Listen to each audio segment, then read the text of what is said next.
Hey team, and welcome back to the channel. Thank you all so much for being here while we go through our magical elections opportunities that we're going to have between our Aquarius New Moon on February 10th until our Pisces New Moon on March 10th. So the Aquarius New Moon is also really special, not because it has anything to do with Aquarius, which is arguably the worst sign, not for any inherent fault in Aquarius. It does the best it can, but just because it is opposite what is obviously the best sign, and somebody has to pay for that. But the new moon in Aquarius is special because it is also Chinese New Year, or the Lunar New Year. And so not only are we celebrating another new moon, but also the beginning of a new lunar year. This is going to be the year of the wood dragon. So congratulations to all of my fire people. And it's going to be a time for the water people. So as we go forward in our Aquarius New Moon and the elections that it has for us, there's not a whole bunch, but there is a pretty solid group of about 5 elections to talk about. And then we kind of have a really kind of neat thing happening during this month that I want to talk a little bit about too. That is not super related to our elections in this way, but it is a magical thing that we'll talk about. And I guess I'll just say it rather than kind of building it up as some weird suspenseful thing, but there's 2 Cazimis that happen on the same day this month, and I think that's really neat and something to talk about. So our first electional opportunity that we're going to have during this Aquarius New Moon is going to be for the 28th Lunar Mansion. And now the 28th Lunar Mansion is one that is traditionally described as being useful for fishing. It helps to accumulate fish in an area. You can just throw your net out, scoop them up, and I guess carry them home, whatever it is people do with fish. And obviously this is something that you can still do today if you are into fishing, if you like that aspect of fishing. Then yeah, absolutely we can do that. That's not something that a lot of people go to it for, and instead of looking at the mansion as sort of a dead, unusable mansion, or too specific mansion, I often take these mansions, or any talisman in general, that has a lot to say about agriculture and things like that, as metaphors for finances and money. And then you kind of have to take the spin, or not spin, it sounds bad, I feel like that's got a bad connotation, but more extrapolate out the principles of the talisman to kind of get a better sense of how exactly it operates. So talking about the 20th Lunar Mansion, for example, while we traditionally we look at it as a mansion that's useful for gathering fish, I tend to think of it more as a talisman that is useful for gathering opportunities. So this is something that's very helpful for people who are involved in freelance careers or work a lot with clientele, I guess we'll say, rather than traditional employment. You know what I mean? Very helpful for those people who kind of are trying to get gig after gig kind of a thing, or job after job. But that doesn't mean it can only be used in those specific situations. You can also use it if you're hunting for work. If you are trying to switch jobs, or this, that, and the other thing, then the 28th Lunar Mansion can be used to kind of help to gather up different job opportunities, or particular job offers, so that you can choose which one is the best for you to do, or take them all. Who am I? I remember one time I read a story about a person somewhere who was working 3 different full-time remote jobs, and I remember the article always casting it very negatively, but I was like, you go, girl, you do it, you do it. So if that sounds like something that's fun, then yeah, hey, who knows, maybe this will help. So taking a look at our election for the North American continent, this election takes place on February 11th at around 14:20 Central Time. So just before 2:30 p.m. I'm sorry. And in our chart, we're going to have the moon in this 28th Lunar Mansion. She's at 19 degrees, and I got confused. In the 28th Lunar Mansion, our very last mansion of the bunch, going zodiacally. And at this time, she is going to apply the sextile to Venus in Capricorn. And this is always really helpful. A moon connection with a benefic planet is very nice, especially if that aspect itself is friendly, through the sextile aspect here. Some really nice, easy energy to go about it. The moon even gets to be received in this election with this aspect, due to being in Pisces, Venus's exaltation, which is helpful. And the moon is also going to rule our ascendant, making her the ruler of the first house. So we watch out for that to make sure we already watch to make sure the moon is unafflicted. We don't want the moon to be closely conjoined, squared, or opposed to Mars or Saturn. But we also take a look at that for the ruler of the first house. So having the moon be both is very helpful. Gives us one less thing that can mess up a good election. So having the moon pull double duty kind of takes the strain off the chart for having to make sure one more thing is also in place. And then yeah, we're just making sure that, like I said, our moon, our ruler of the first house, which is the moon, and our ascendant degree itself are unafflicted by those difficult or malefic planets. And that's not something that we have to worry about right now. The moon is not even in the same sign to be square Mars, has come off of is 12 degrees past the conjunction with Saturn, and the ascendant is also free of these difficult aspects as well. So all in all, a great election. Grab it if you can. If you don't have anything else to do on a Sunday afternoon, there's a talisman to be made. So you're busy. You're busy now. The Western European and Northern African version of the 28th Lunar Mansion takes place on February 12th at 9:17 in the morning. And here we now have the moon on the ascendant in the 28th Lunar Mansion. So we've kind of shifted our focus a little bit from the North American version. And I believe the Australian version is just like this one too. I guess we'll find out because my memory is not that great most of the time. Here we have moved past... Oh, do I still like this? Now, I'm realizing now that we moved past the sextile with... Oh, yeah, it seems fine. We moved past the sextile with Venus, which is what it was in the North American version, but now we're moving on to a sextile with Mars, which is probably a little bit better for this, especially if it's more like Mars, more like Mars type things, or like a career or whatever it is that you're involved in, like what you're doing, especially if it's more Mars kind of tinted. Because Mars in Capricorn is in his exaltation, which is really nice. The moon in Pisces still gets some reception with Mars. He's at a face and term at this point, I believe.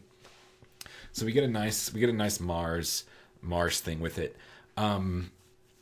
But we no longer have the moon as the ruler of the first house. She's kind of given that job up because Cancer is not on the ascendant, and given it to Jupiter, who is in Taurus here at 8 degrees.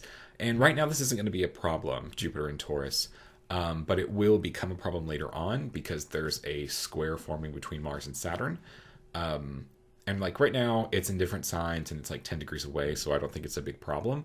But as we kind of move into the future, we'll stop using, you'll see a shift away from Pisces and Sagittarius ascendants. I think this is the only election that I have, that utilizes either. So we're gonna lose Jupiter as a ally here, as he has his own trouble to deal with in the form of Mars, the Mars and Aquarius square. And then finally, our 28th Lunar Mansion election for Australia takes place on February 12th at 8:10 in the morning. And here we're going to have the moon in the 28th mansion on the ascendant. Sorry, I have the hiccups now. We have the moon on the ascendant in the 28th mansion, and she's maintaining that sextile to Venus. So sort of a nice kind of combination of configurations between the three locations. North America had the moon on the midheaven in a sextile with Venus. The Western Europe, Northern African chart had the moon on the ascendant and a sextile to Mars, and now the Australian version has the moon on the ascendant with a sextile to Venus. So what I need y'all to do is somebody in each location make a 28th Lunar Mansion talisman, tell me what happened, and we'll have a competition to see which location had the best configuration for this talisman. So we're having a good old talisman bake-off. Like I want the alliteration from the British Bake Off. It doesn't quite work with talisman. I need the talisman tee off. It's not a baseball game. Talisman something. Help me. Somebody who's good at branding. Help me. So our next electional opportunity is going to be for a first Lunar Mansion talisman, and this is going to happen in many of our locations either a few hours later or kind of like later on that same day. And the first Lunar Mansion in a waxing moon chart is very helpful when it comes to like the accumulation of energy, helping to feel motivated and overcoming inertia or going through obstacles that are in your way to help achieve something. Oh, and I'm actually just realizing now that I know somebody who can use this, so please hold.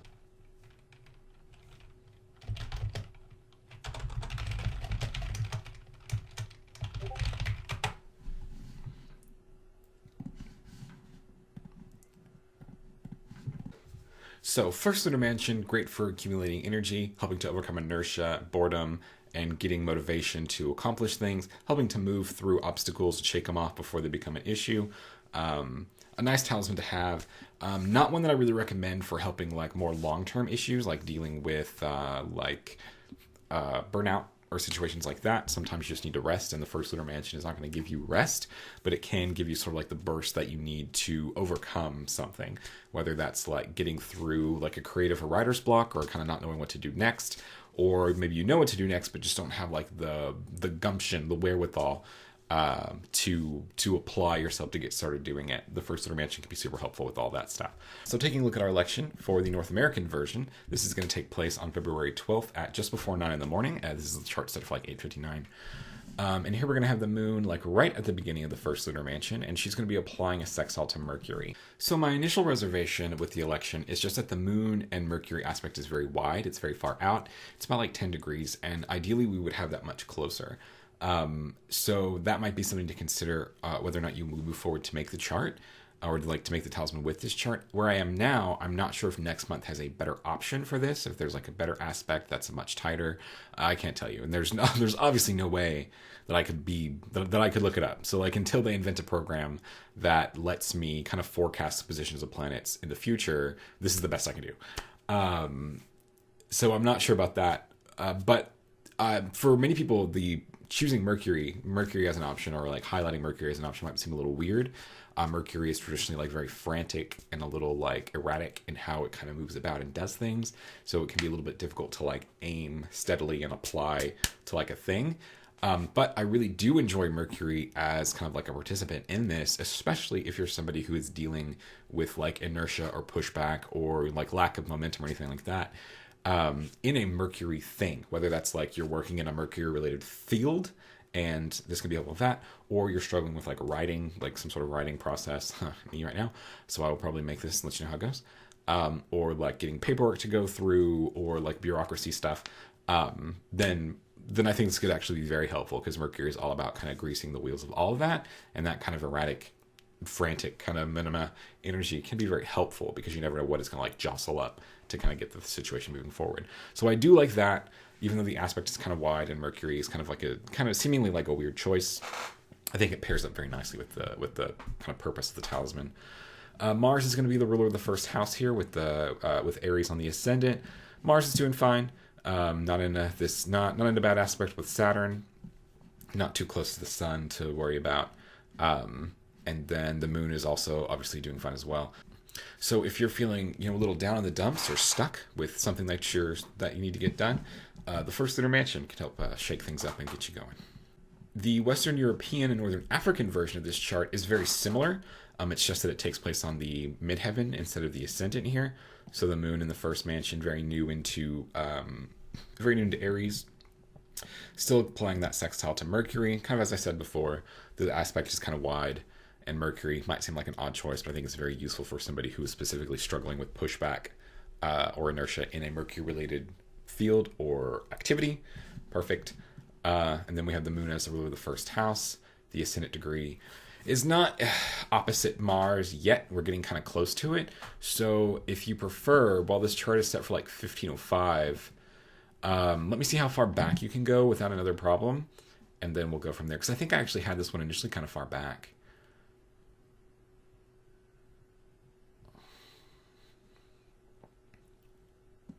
Yeah, I would say like 1419, so around like 220 is a good... Oh, no, you can't do that because the moon is in the 20th mansion here. All right, so there we go. From 1427, so a whole 7 minutes forward.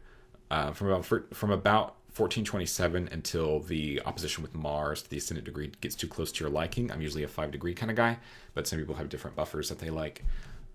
So make sure the moon is in the first mansion. That's helpful in the creation. In the creation of a first lunar mansion talisman is very helpful for the moon to be in the first lunar mansion. Shocker. So get her there, and then you have until the opposition with Mars gets too close to the ascendant close to the ascendant where you start to feel uncomfortable with it. Then that's going to be your window. And then our Australian. Wait. Aha. Thought that chart looked weird. Yeah. And then the Australian version of our first lunar mansion is going to take place on February 13th at 9:08 in the morning. And this one is a little bit better. We have a very similar setup to where it was in the North American version. The moon in the first mansion, a little bit further into it now, just because of the nature of Australia. And applying that sextile with Mercury. What makes this one better than the other two is that the aspect itself is a little bit closer. Now we're within like 8 degrees rather than like the 11 or 10 that we were before. So we've got a bit more of a closer connection there. But again, many of the same pieces are in place. Well, all the exact same pieces are in place. The moon's on the ascendant in the first mansion, applying the sextile to Mercury, and the elections or the aspect just happens to be a little bit wide. Saturn's out of the way. The sun's out of the way. All in all, it's going to be fine. But of course, that's another thing that's going to change up during this month too, is that we're going to have the Mars-Saturn square, which is going to make... I'm sorry, we're going to have the Mars-Jupiter square, which is going to make Jupiter not helpful for us for a lot of things. Then we're going to have the Sun come to the combust Mercury, which is going to make Mercury unhelpful, and Saturn, which is going to make Saturn unhelpful. So within the course of this month, we're going to lose half of our planets that we can use for, various, for lunar aspects or for ruling the ascendant. So not great. Our opportunities are quickly diminishing, which probably doesn't speak very... is probably not a good omen for the spring, but I guess we'll find out when we get there. But the next election opportunity for our Aquarius New Moon is going to be for the 5th Lunar Mansion. And the 5th Lunar Mansion is a really good one. It is one that is primarily utilized... It's very mental. It is very much of a sort of like the mental / spiritual realm. In that traditionally the 5th Lunar Mansion is sought for individuals who are going through like intense study. It's helpful to help kind of like retain information, to broaden one's horizons, to help one learn better and to apply knowledge more easily or more naturally. So there's that kind of like attachment or arm or avenue for people who are, in college or in some other like intense self-study or like whatever kind of study that they feel like they need that extra, the extra help with retaining information or maybe helping things come to them more easily. People who are studying for like a particular exam go to the 5th Lunar Mansion a lot for help. And so there's that avenue. And it has another avenue that is a bit more spiritual or like dream focused primarily, where we see the 5th Lunar Mansion used a lot for individuals who are trying to work more in their dreams or have a different experience in their dreams. I've had people use the 5th Lunar Mansion to help overcome nightmares, to kind of like help to be more involved in actively kind of crafting their dream experience rather than it sort of happening to them. And so one aspect of this is also people who are looking to have more lucid type dreaming experiences. And also for people who are looking to have like dream visitation, like people who are looking to have sort of like prophetic dream experiences or connections to deceased family members or friends or loved ones. The 5th Lunar Mansion is good for all of that. So good job, 5th Lunar Mansion. The bad news is North America will not have a 5th Lunar Mansion talisman opportunity, but the Western Europe, Northern Africa, and Australia will. So for Western Europe and Northern Africa, this election takes place on February 16th at 2:46 p.m. And here we're going to have the moon in the 5th Lunar Mansion, right?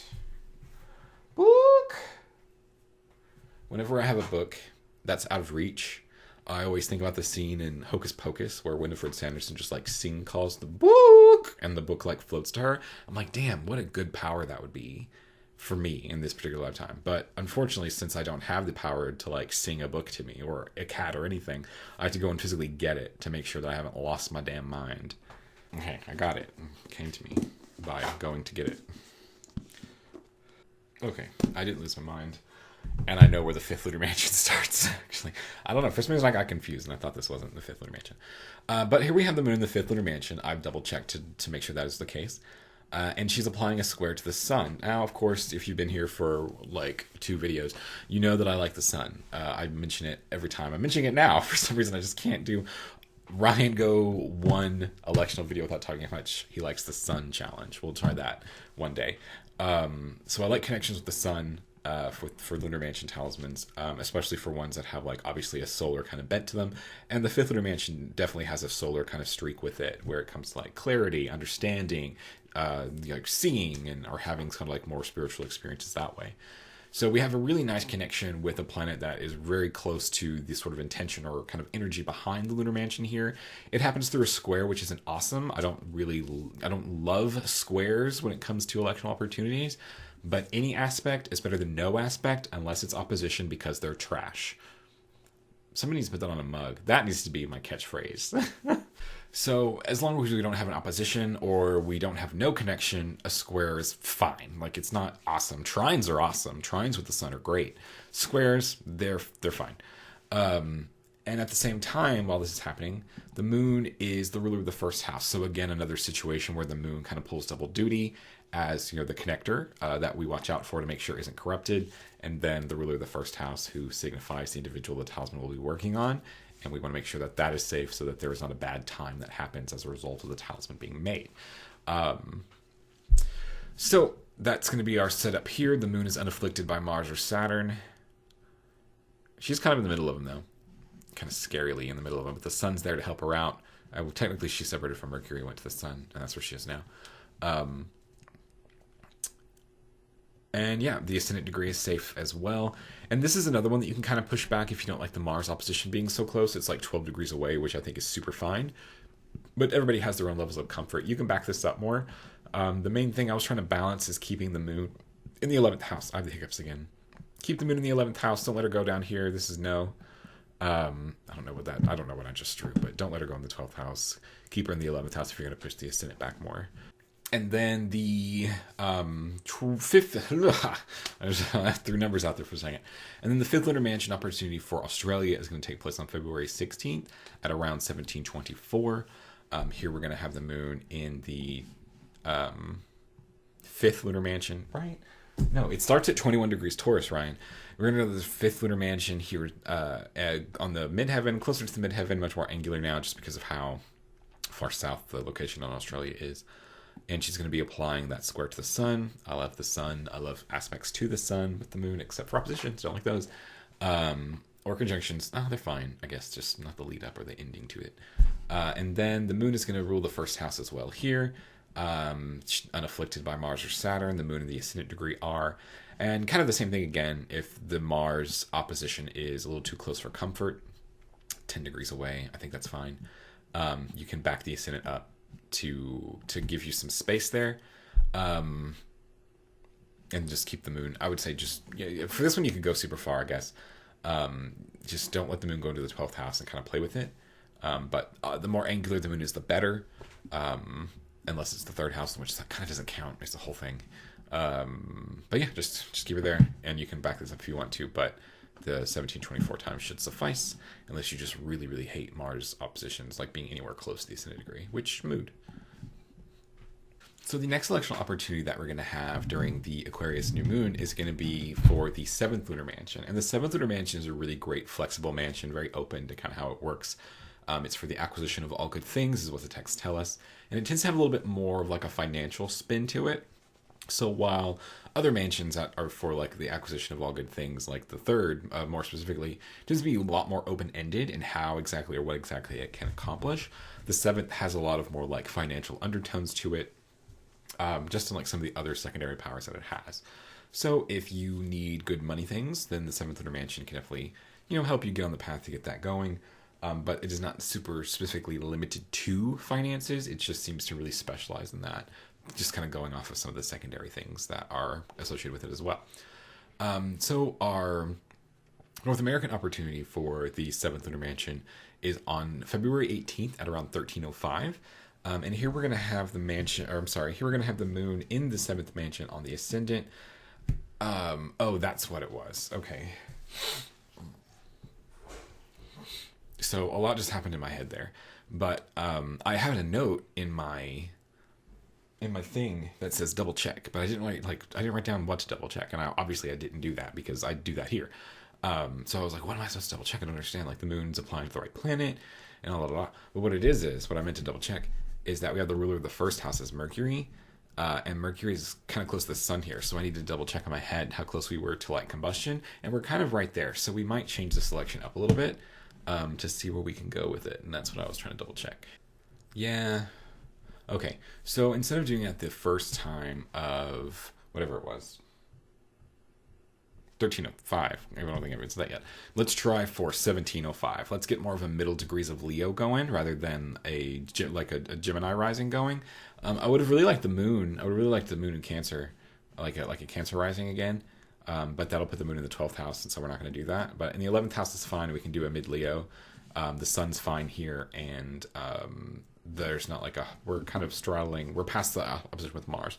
But anyway, so here we're going to have the moon in the 7th mansion, going to be applying that trine to the sun, which is great for the 7th lunar mansion, which tends to have more of like a divine intervention kind of feel to it, rather than kind of like, that's a whole discussion I'm not going to get into, but there are aspects of the 7th lunar mansion as imagery, which are more like outside power oriented, like getting help from outside, or kind of like the divine intervention aspect I mentioned before, to where the solar theme is very useful for it, as opposed to some of the others, but that's neither here nor there.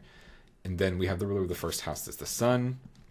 who's far enough away from this opposition, this conjunction with Saturn to not have to worry about quite yet. And the ascendant is far enough away from the opposition with Mars to not have to worry about. So the Western European and Northern African version of the 7th Lunar Mansion is going to look very similar to the sort of changed up North American version. Here we're going to have the moon in the 7th mansion in the 11th house, and she's going to be applying that trine to the sun. The sun is going to rule the first house here from Aquarius in the 7th house. And we're far enough from this conjunction with Saturn to not really have to worry about it yet. We're getting there, though. And then the ascendant dodges the opposition with Mars. It's already passed. And, I know this is something that I don't really talk about a lot. And I could definitely help to talk about it more and kind of bring more awareness to it. But I really enjoy moon aspects with the sun. I think they're great for a lot of different purposes, especially for like the 7th lunar mansion and the 5th. And just a bunch of lunar mansions. If it's a lunar mansion, I want the moon to aspect the sun in it. And that's it. That's all. What more could I ask for? What more could I want? Another cat? No. I'll take the moon aspecting the sun. Especially if that cat's never going to do anything. Tango! Come here. Yes. Speaking of aspecting the sun, here's Tango. Hi, Tango. Say hi, Tango. Hi. Hi. He says, what is this? This is my fluffy boy. My fluffy orange boy. Okay, bye. Look at that tail. I call him Swiffer. Swiffer when he's not listening, which is often. Now he's gonna Swiffer my glasses. It's great. So that's Tango. He's adorable. The Australian version of the 7th Lunar Mansion takes place on February 19th at just around 9 in the morning. This chart is set for 8:59. And here we're going to have the moon now in the 3rd house. I had to go all out for this one to get this one to work. So you're welcome, Australia. But here we have the moon in the 3rd house. Typically we don't like it when the moon is very cadent, but the 3rd house kind of has like a special lunar essence-ish. It's her house of joy. So she has sort of like a weird kind of like asterisk exemption here for being in the 3rd. So you typically wouldn't want her in the 12th or the 6th because they're super cadent and super bad. The 9th isn't terrible, but it's really more sun aligned. And then the 3rd is like, pow, that's the one cadent house the moon can be in normally without a problem. And so here we're going to maintain that trine with the sun, which is now in the 11th house. The ascendant is going to be Aries, which is going to point us to this Mars here in the 11th house. Mars is going to be conjoined Venus, which I like. I think Australia has the best version of the 7th Lunar Mansion. I'll say it. Everybody's thinking it. And this time around, they do at least. And, Mars isn't doing terribly. It, like I said, conjoined Venus. It's got, you could argue that Mars is venerated. I assume that's a thing that can happen to non-moons. So we're going to go with it because this is my channel and I make the astrology rules now.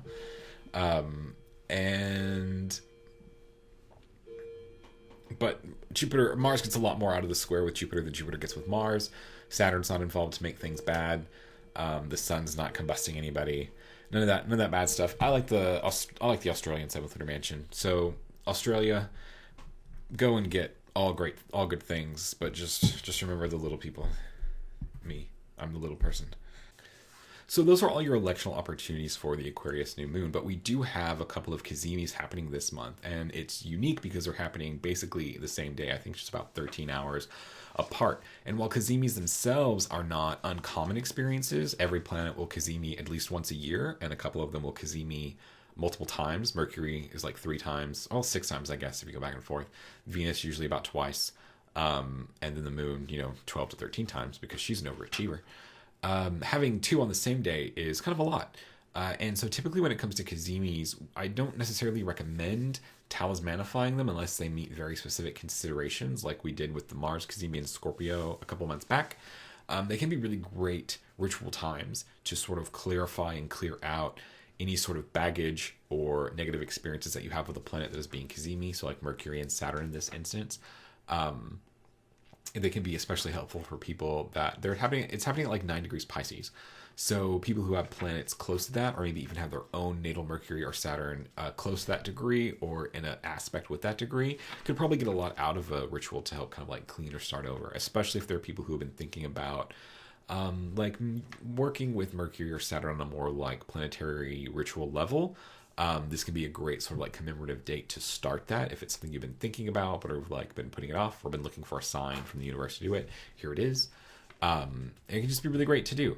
The whole idea of, oh, hey, Taboo. Okay, bye, Ty. She came and went, did she?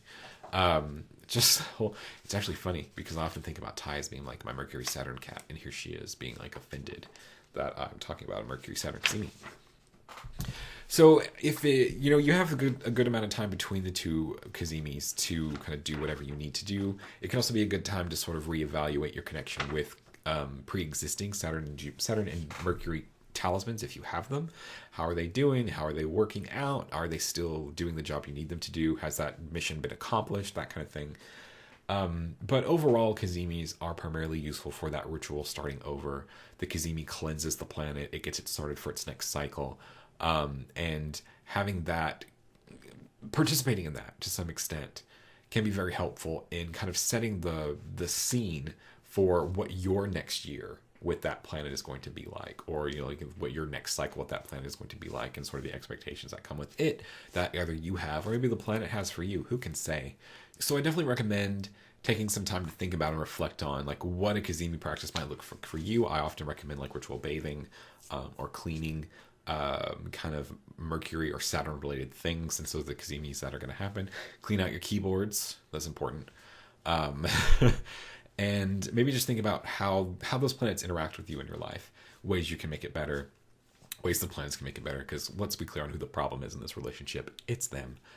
And how you can kind of help kind of set a new goal for yourself in relating to that planet as it appears in your natal chart, as it manifests to you in transits, and helping to start something more productive for you in your life here this go around.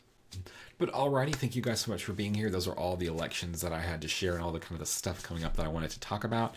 Thanks for watching. Big shout out, thank you so much to all my patrons and your support. And if you're interested in supporting the channel and helping me feed these cats who come and go as they please, please consider signing up for the Patreon and getting access to all the bonuses and extra goodies that come from that. I'll see you guys again on the Virgo full moon. Everybody take care.